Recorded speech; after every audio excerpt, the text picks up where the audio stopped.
Hi friends, நம்ம சேனலில் first time பார்க்குறீங்கன்னா நம்ம சேனலை சப்ஸ்கிரைப் பண்ணிவிட்டு நம்ம வீடியோக்குள்ளே போகலாம். ஃப்ரெண்ட்ஸ், நம்ம இன்றைக்கி என்ன பார்க்க போகிறோம்னா ஹோம்மேடு சாக்கோ ட்ரஃபிள் கேக் எப்படி செய்கிறது அப்படின்னு தான் நம்ம பார்க்க போகிறோம். பேக்கிங் ஸ்டைல்லே நான் உங்களுக்கு சொல்லித்தரேன் எல்லாமே. ஃபஸ்ட்டு வந்துட்டு நம்ம எப்பயுமே வந்துட்டு கேக் செய்கிறதுக்கு முன்னாடி பேனில் வந்துட்டு ஆயில் தடவி வச்சிடணும். பட்டர் ஷீட் வந்துட்டு ரவுண்ட் ஷேப்பில் நீங்கள் கட் பண்ணி எடுத்துக்கோங்க. பேப்பரை கீழே போட்டு அது மேலே வந்துட்டு கேக் செய்கிற டின்னு வச்சு அது கரெக்டாக ஷேப்பாக நீங்கள் கட் பண்ணி எடுத்திங்கன்னா ரவுண்ட் ஷேப் வரும். அந்த மாதிரி நீங்கள் கட் பண்ணுங்கள். நீங்கள் ஸ்கொயர் ஷேப்பில் நீங்கள் கட் பண்ணி எடுக்காதீங்க. உங்களுக்கு என்ன ஷேப்பில் இருக்கோ அந்த ஷேப்பில், டின்னு என்ன ஷேப்பில் இருக்கோ நீங்கள் அந்த ஷேப்பில் நீங்கள் எடுத்து கட் பண்ணிக்கோங்க. அப்போ தான் வந்துட்டு நம்ம கேக் செஞ்சு முடிக்கும்போது ஃபினிஷிங்கில் வந்துட்டு நம்ம அழகாக நம்ம எடுக்க முடியும். அந்த பட்டர் பேப்பரை மட்டும் 750 கிராம் மெஷர்மெண்ட் இது. அதுக்கு வந்துட்டு 1 கப்பு மெஷர்மெண்ட் கப்பில் 1 கப் மைதா, 1/4 கப் கோகோ பவுட்ரு ரெண்டும் எடுத்து நான் நல்லா சலிச்சு எடுத்துக்கிறேன். 750 கிராம் மெஷர்மெண்ட் கண்டிப்பாக சலிச்சு அதுக்கான இன்க்ரீடியன்ட் தான் நம்ம ஆட் பண்ணுறோம். 1 கப் மைதா எடுத்துக்கிட்டோம்.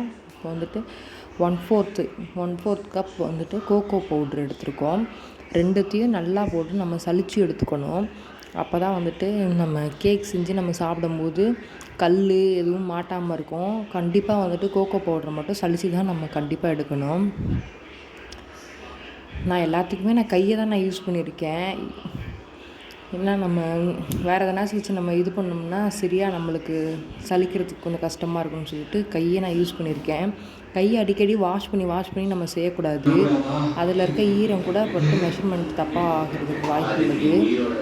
இப்போ வந்துட்டு baking soda 1/2 DSP, baking powder 1 DSP ரெண்டுத்தையும் நல்லா நான் ஆட் பண்ணியிருக்கேன். 1 பிஞ்ச் சால்ட்டு நல்லா எல்லாத்தையும் சேர்த்து நல்லா ஆட் பண்ணி நல்லா மிக்ஸ் பண்ணி நான் எடுத்திருக்கேன். தட்டில் போட்டு நம்ம மிக்ஸ் பண்ணுறதுக்கு கொஞ்சம் நல்லாயிருக்கும்.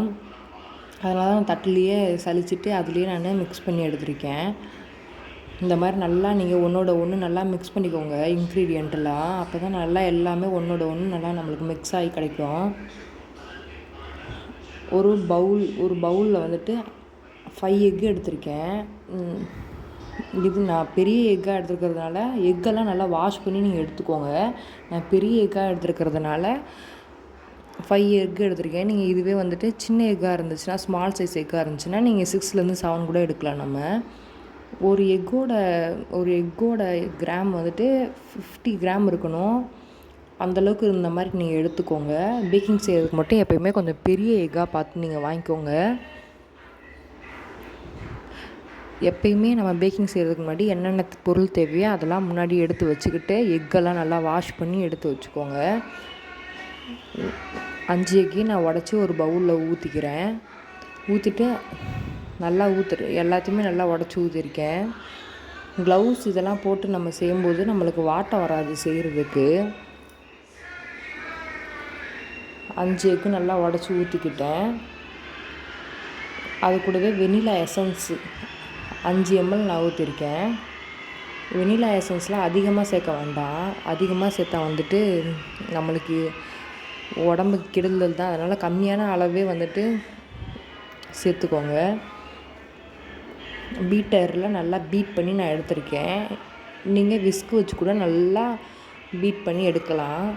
அது கூட வந்துட்டு நான் சுகர் அரைச்சி வச்சுருக்கிறத வந்துட்டு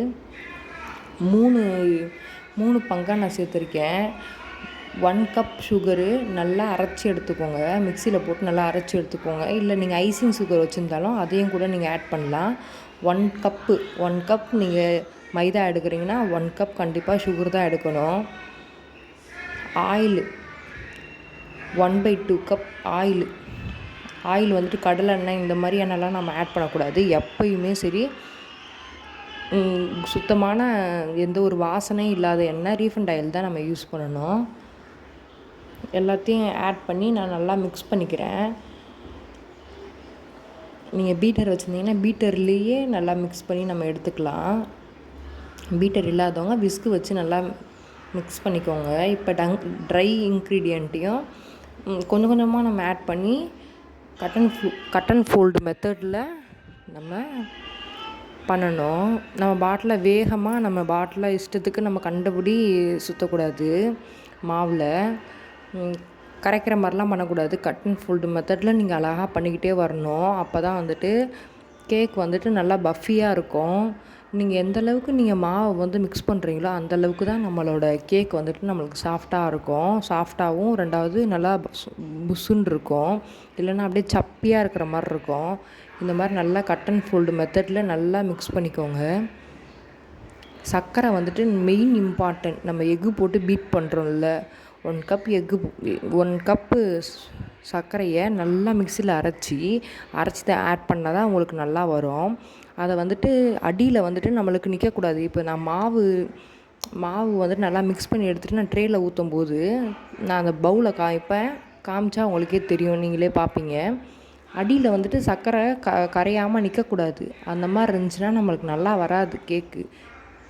நீங்கள் சர்க்கரை வந்துட்டு நல்லா 3 தடவை போட்டு இது பண்ணும். ஒரே இதாக போட்டு நம்ம பீட் பண்ணி எடுக்கக்கூடாது. அதனால தான் நான் திருப்பி சொல்கிறேன். சர்க்கரை மட்டும் நீங்கள் பார்த்துக்கோங்க, நல்லா கரையிற மாதிரி பார்த்துக்கோங்க. இந்த அளவுக்கு நல்லா நம்மளுக்கு மிக்ஸ் ஆகி வரணும்.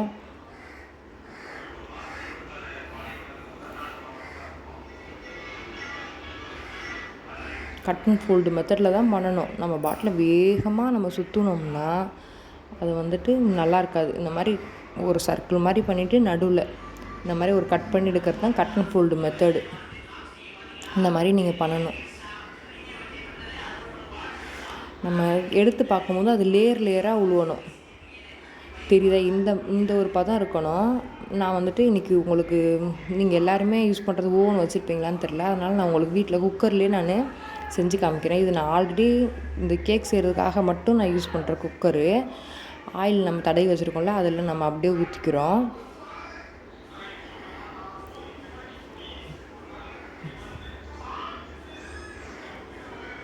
நான் அந்த ட்ரேயில் ஊற்றுறதுல 3/4 ட்ரே வந்துட்டு நிரம்பியிருக்கோம் இந்த மாவு. இந்த ட்ரேவோட சைஸ் பார்த்திங்கன்னா 8 inch tray, 8 inch round tray. இந்த ட்ரே ஃபுல்லாக நம்ம எதுவும் வேஸ்ட்டு பண்ண வேண்டாம். எல்லாத்தையும் நல்லா நம்ம வலித்து எடுத்துக்கலாம். இப்போ காமிக்கிற பாருங்கள், இதில் சர்க்கரை எதுவுமே அடியில் நிற்கலை. அப்போனா நம்ம கரெக்டாக கரைச்சிருக்கோம், எல்லாமே கரெக்டாக நம்ம பண்ணியிருக்கோன்னு அர்த்தம். சர்க்கரை மட்டும் கரையாமல் இருக்கக்கூடாது. இந்த மாதிரி ஒரு டூத்பிக்கில் லைன் லோ ஃப்ளேமில் நான் 45 மினிட்ஸ் வச்சுருக்கேன்.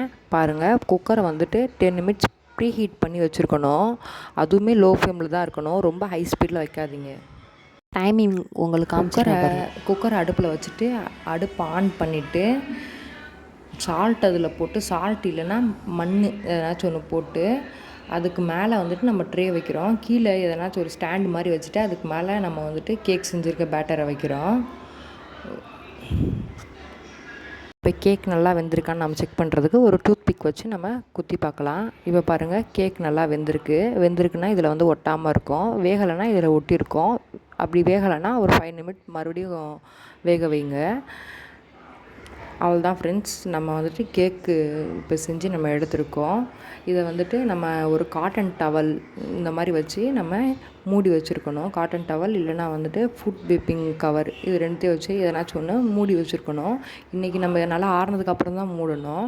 கேக்கு நம்ம இன்றைக்கி செய்ய போகிறோன்னா இன்றைக்கி செய்ய போகிறோன்னா நேற்றே வந்துட்டு நம்ம கேக்கை வந்துட்டு ரெடி பண்ணி வச்சுருக்கணும். ஐசிங் பண்ணுறதுக்கு வந்துட்டு முன்னாடி நாளே நம்ம வந்துட்டு கேக்கை ரெடி பண்ணி வச்சுருந்தோம்னா தான் ஐசிங் பண்ணுறப்ப நல்லாயிருக்கும், கேக்கும் டேஸ்ட்டாக இருக்கும். பாருங்கள், நான் எதுக்காக அந்த ரவுண்ட் ஷேப்பில் நான் பட்டர் ஷீட் கட் பண்ண சொன்னேன்றது உங்களுக்கு இப்போ தெரிஞ்சிருக்கும். இப்போ பாருங்கள் ஃப்ரெண்ட்ஸ், இப்போ எவ்வளோ ஒரு சாஃப்டாக இருக்குதுன்னு உங்களுக்கே பார்த்தாலே நல்லா புரிஞ்சிருக்கும். இந்த அளவுக்கு நல்லா சாஃப்டாக இருக்கணும். பாருங்கள், இந்த கேக்கில் வந்துட்டு பொறுத்தவரை எதுவுமே வேஸ்ட்டு கிடையாது. அடுத்தது நம்ம கனாஷ் தான் நம்ம ப்ரிப்பேர் பண்ண போகிறோம். அதுக்கு நம்ம கனாஷ் பண்ணுறதுக்கு வந்துட்டு 1 கப் நீங்கள் விப்பிங் க்ரீம் எடுத்திங்கன்னா 2 கப் டார்க் சாக்லேட் நம்மளுக்கு தேவைப்படும். ஒயிட் சாக்லேட் யூஸ் பண்ணுறதுனால ஒயிட் சாக்லேட் யூஸ் பண்ணலாம், டார்க் சாக்லேட் யூஸ் பண்ணுறாலும் டார்க் சாக்லேட் யூஸ் பண்ணலாம். நான் இப்போ டார்க் சாக்லேட் தான் நம்ம யூஸ் பண்ணியிருக்கேன். இப்போ நான் 100 கிராம் வந்துட்டு விப்பிங் க்ரீம் எடுத்து லோ ஃப்ளேமில் அடுப்பில் வச்சு நான் மெல்ட்டு பண்ணிக்கிறேன். ரொம்ப ஹை ஸ்பீட்லேயும் வைக்கக்கூடாது, ரொம்பவும் சூடாகக்கூடாது. நல்லா லோ ஃப்ளேமில் நான் மெல்ட் பண்ணி எடுத்துக்கிறேன். அது கூடவே நான் நறுக்கி குட்டி குட்டியாக கட் பண்ணி வச்சுருக்கேன் டார்க் சாக்லேட்டு அது கூடவே போட்டு நல்லா நான் மிக்ஸ் பண்ணிக்கிறேன். 200 கிராம் டார்க் சாக்லேட்டு ரெண்டுத்தையும் நல்லா மிக்ஸ் பண்ணி எடுத்துகிட்டு ஒரு 10 நிமிஷம் ஃப்ரிட்ஜில் வச்சுட்டு அதுக்கப்புறம் தான் நம்ம கேக் மேலே நம்ம அப்ளை பண்ணணும். சுகர் சிரப் செய்கிறதுக்கு 1/2 கப் சுகர்னால் 1/2 கப் வாட்டர் ரெண்டுத்தையும் லைட்டாக பாயில் பண்ணி எடுத்துகிட்டு ஆற வச்சதுக்கப்புறம் நம்ம கேக் மேலே நம்ம அப்ளை பண்ணணும். இங்கே பாருங்கள், இந்த அளவுக்கு இருக்குது நம்ம செஞ்சு வச்சுருக்க கனாஷு. ஃபஸ்ட்டு கேக் பாட்டத்தில் வந்துட்டு லைட்டாக கனாஷ் அப்ளை பண்ணிவிட்டு அதுக்கு மேலே நான் கேக்கை வைக்கிறேன். ஏன்னா நம்ம அப்படியே வந்துட்டு தூக்கி வச்சோம்னா கேக் வந்துட்டு ஆடாமல் இருக்கிறதுக்காக தான் நம்ம கனாஷ் கீழே ஊற்றுறது. இப்போ கேக்கை வந்துட்டு நான் 2 லேயராக நான் கட் பண்ணியிருக்கேன். நீங்கள் 3 லேயர் வேணும்னா கூட 3 லேயராக இதை கட் பண்ணிக்கலாம். மேலே இருக்க பாட்டத்தை எடுத்து நான் கீழே வச்சுட்டு கீழே இருக்க பாட்டத்தை நான் மேலே வச்சுருக்கேன். அப்போ தான் பார்க்குறதுக்கு கரெக்டாக இருக்கும் நம்மளுக்கு. பாருங்கள், நான் இந்த மாதிரி தான் கட் பண்ணிக்கிறேன். நல்லா டைட்டாக மேலே நம்ம டைட்டாக பிடிச்சி நம்ம கட் பண்ணோம்னா கரெக்டாக வரும் நம்மளுக்கு. இந்த கேக் கட் பண்ணுற நைஃபை வச்சு நல்லா நான் கட் பண்ணி எடுத்திருக்கேன். நம்ம நல்லா கொஞ்சம் அழுத்தம் கொடுத்து நம்ம கட் பண்ணோம்னா நம்ம ஈஸியாக கட் பண்ணிடலாம். 3 லேயராக கூட இது போட்டிங்கன்னா இன்னும் கொஞ்சம் கேக் உங்களுக்கு பெருசாக வரும். நான் இது வந்துட்டு சிம்பிள் டிசைன் சிம்பிளாக தான் நான் இது கேக் செஞ்சு காமிக்க போகிறேன் உங்களுக்கு. அவங்க எனக்கு ஆர்டர் கொடுத்தவங்க சிம்பிளாக இருந்தாலே போதும்னு தான் சொன்னாங்க. அதனால் நான் உங்களுக்கு சிம்பிளாக நான் காமிக்கிறேன். கீழே கனாஷ் அப்ளை பண்ணிவிட்டு அதுக்கு மேலே நான் ஒரு கேக் ரவுண்ட் எடுத்து நான் வைக்கிறேன். நல்லா கனாஷை லைட்டாக அப்ளை பண்ணிக்கோங்க. அதுக்கு மேலே உங்களுக்கு சிலர்லாம் நட்ஸ் கூட போட்டு சாப்பிடுவாங்க கேக் நடுவில். உங்களுக்கு என்னென்ன மாதிரி தோணுதோ அந்த மாதிரி நம்ம செஞ்சுக்கலாம். இப்போ பாருங்கள், இது போட்டுட்டு கரெக்டாக நான் வச்சுட்டு அதுக்கு மேலே மறுபடியும் நான் கனாஷ் ஊற்றிக்கிறேன். சுகர் சிரப் ஊற்றிட்டு தான் நம்ம கனாஷ் ஊற்றணும். சுகர் சிரப் லைட்டாக தெளித்து விட்டால் போதாது. நல்லா அந்த கேக் மேலே நல்லா நம்மளுக்கு படணும். நல்லா நான் செஞ்சு வச்சுருக்க சுகர் சிரப் எடுத்து நான் நல்லா அப்ளை பண்ணிக்கிறேன். இந்த மாதிரி நல்லா அப்ளை பண்ணணும். ஃபுல்லாக ஒரு இடம் விடாமல் எல்லா இடமுமே நல்லா அப்ளை பண்ணி எடுத்துக்கோங்க. அதுக்கு மேலே வந்துட்டு கனாஷ் ஊற்றி லைட்டாக நான் அப்ளை பண்ணிக்கிறேன். மேலே ஒரு கோட்டிங் மாதிரி நல்லா நான் கொடுத்துக்கிறேன். இதுக்கு மேலே நீங்கள் வெப்பிங் க்ரீம் வச்சு செய்கிறதாலும் நீங்கள் செய்யலாம். நான் வந்துட்டு சிம்பிளாக கனாஷ் மட்டும் ஊற்றி நல்லா நான் அப்ளை பண்ணிக்கிறேன். அதுக்கு மேலே மறுபடியும் இந்த இன்னொரு கேக் பாட்டத்தை எடுத்து வச்சு அதுக்கு மேலே நான் மறுபடியும் கனாஷ் ஊற்றிக்க போகிறேன். இது ஒரு சிம்பிளான ஒரு டிசைன் தான். மறுபடியும் சுகர் சிரப் அப்ளை பண்ணிவிட்டு அதுக்கு மேலே கனாஷை ஊற்றி ஐசிங் பண்ணணும். நீங்கள் என்ன மாதிரி டிசைன் பண்ணுறீங்களோ அந்த மாதிரி பண்ணிக்கணும். சுகர் சிரப் செய்கிறதுக்கு 1 கப் சுகர், பவுடர் சுகர்னால் 1 கப் வாட்டர், அந்த மாதிரி தான் நம்ம செய்யணும். இப்போ 1/2 கப் செய்கிறீங்கன்னா 1/2 கப் தண்ணினா 1/2 கப் சுகர் ரெண்டுத்தையும் வந்துட்டு லைட்டாக பாயில் பண்ணி நம்ம எடுத்து வச்சுக்கணும். இப்போ மறுபடியும் நான் கனாஷ் ஊற்றுறேன் பாருங்கள். க்ளவுஸ்லாம் போட்டால் வந்துட்டு கொஞ்சம் செய்கிறதுக்கு கொஞ்சம் டிஸ்டர்பன்ஸாக இருக்கும் அப்படின்னு சொல்லிட்டு நான் க்ளவுஸ் எதுவும் போடலை. அதனால் நீங்கள் எதுவும் நினைக்க வேண்டாம். கனாஷு ஃபுல்லாக அப்ளை பண்ணிடுங்க. இந்த கேக்கில் வந்துட்டு அந்த சாக்லேட் ஃப்ளேவர் நல்லா இருக்கும் நம்மளுக்கு சாப்பிடும்போது. ஃபுல்லாக எங்கெங்கெல்லாம் அப்படியே சைட்லலாம் வந்துட்டு எங்கெங்கெல்லாம் கொஞ்சம் கேப் இருக்கும் அங்கெல்லாம் நல்லா அப்ளை பண்ணி எடுத்துக்கோங்க. இது மேலே வந்துட்டு நான் ஐசிங் பண்ணணும். மேலே பைப்பிங் பேக் வச்சு ஐசிங் பண்ணுறதுக்கு கனாஷ்லேயே நான் ஐசிங் பண்ண போகிறேன். அதனால் பைப்பிங் பேக்கில் கனாஷை ஃபில் பண்ணி அது ஒரு 10 நிமிஷம் ஃப்ரிட்ஜில் வச்சு நான் எடுத்துக்கிட்டேன். அப்போ தான் வந்துட்டு ஐசிங் பண்ணுறதுக்கு கொஞ்சம் நல்லாயிருக்கும். டிசைன் பண்ணுறதுக்கு நான் ஒரு டூத் பிக் வச்சு கிராஸாக ஒரு லைன் மாதிரி ஒன்று ஃபார்ம் பண்ணிட்டேன். அதுவே ஒரு நல்ல டிசைன் மாதிரி தான் இருந்துச்சு. அதுக்கு மேலே வந்துட்டு நாசில் நல்லா ஃப்ளவர் ரோஸ் மேக் பண்ணுறதுல நாசில் வச்சு சும்மா லைட்டாக எனக்கு பிடிச்ச மாதிரி ஒரு டிசைன் நான் கொடுத்துக்கிட்டேன். அதுக்கு மேலே நான் பால்ஸை தூவி விட்டு டாப்பர் வந்துட்டு நான் வாங்கி வச்சுட்டேன். சொல்லி கொடுத்தது உங்களுக்குலாம் புரிஞ்சிருக்கும்னு நினைக்கிறேன். உங்களுக்கு எதனா சந்தேகம் இருந்துச்சுன்னா நீங்கள் கமெண்ட் பண்ணுங்கள். Thank you friends. நம்ம சேனலை சப்ஸ்கிரைப் பண்ணிவிடுங்க.